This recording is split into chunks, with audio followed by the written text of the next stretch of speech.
Good morning, Auroville.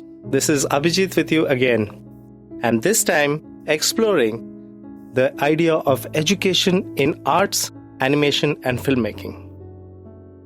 I would like to explore what is animation. Animation is the illusion of movement created by a series of pictures.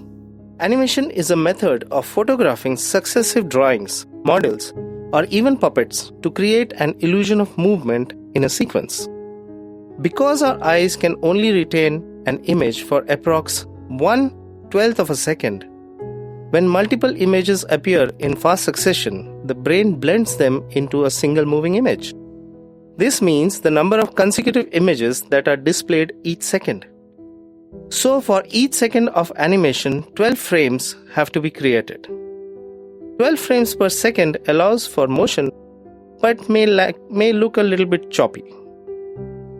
Moving characters are usually shot on twos, which just means that one image is shown for 2 frames, totaling in a frame rate of 24 frames per second, which is often used for smooth motion.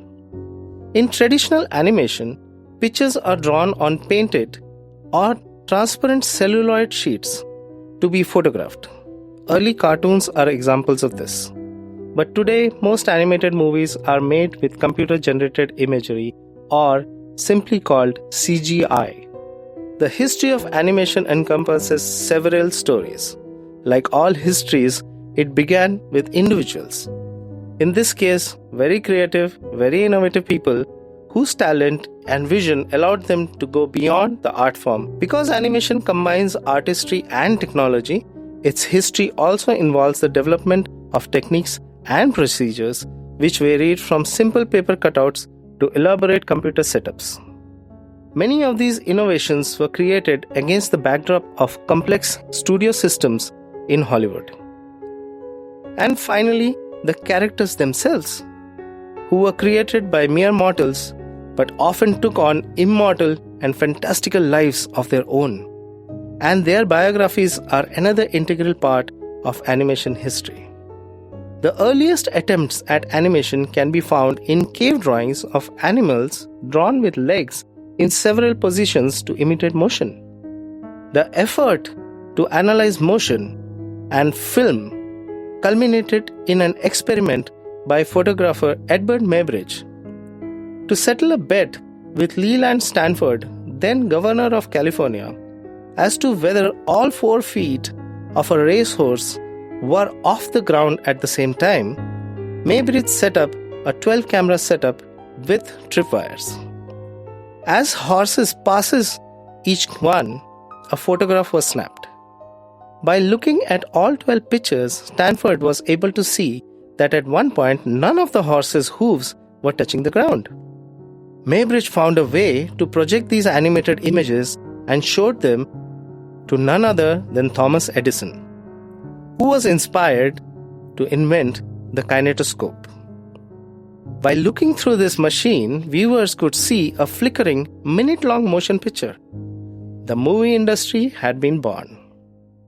2 early experiments were J. Stuart Blackburn, with his humorous Phases of Funny Faces in the year 1906, in which an unseen hand draws words and pictures, and the second one is French artist Émile Cohl, who made Phantasmagorie in 1908, in which stick figures metamorphose against black backdrop. But the creation of animation as an art is often credited to newspaper cartoonist Winsor McCay, who produced more than 4,000 meticulously drawn pictures for his first animated cartoon, Little Nemo, in the year 1911. His second film, The Story of a Mosquito, portrays an encounter between a drunken man and a mosquito. But his third cartoon, he made another giant leap forward into imbibing his character, Gertie the dinosaur, with a personality. The mischievous Gertie eats, breathes, laughs, and cries, and even today, Gertie the dinosaur is considered one of the greatest animated films ever produced.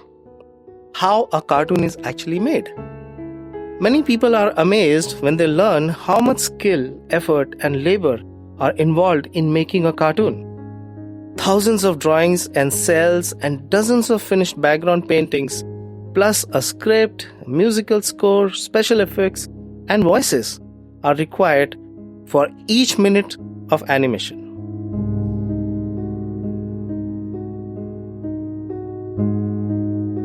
Usually, dialogue was recorded before the drawing commenced, so that the animators could time their sequences to the words that were being spoken. Sometimes you gotta get through your fear to see the beauty on the other side. For every second of film time, between 12 and 24 drawings were created. The master animators drew the main poses for each character, expertly capturing motion and expression. In-betweeners drew the rest. These drawings were then traced onto celluloid by inkers.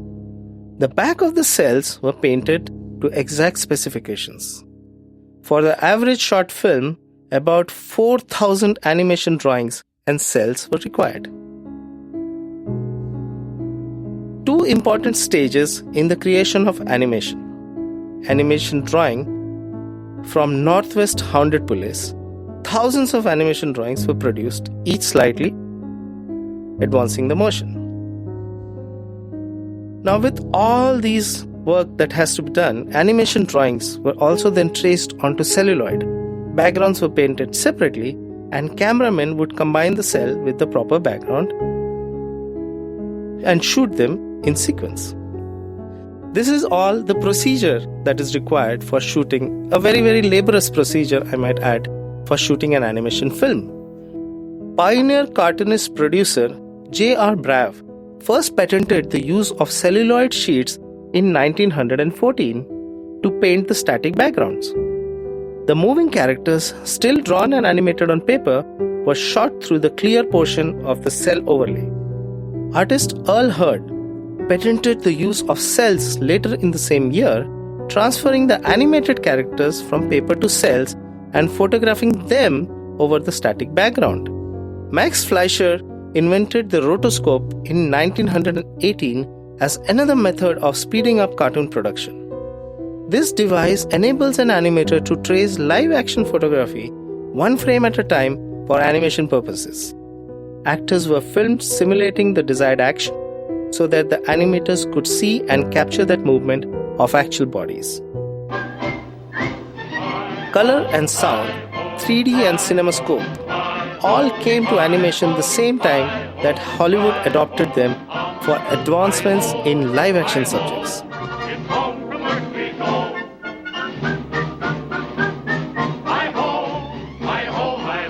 It was Walt Disney who popularized sound cartoons when he introduced his most illustrious character, Mickey Mouse, in Steamboat Willie in 1928.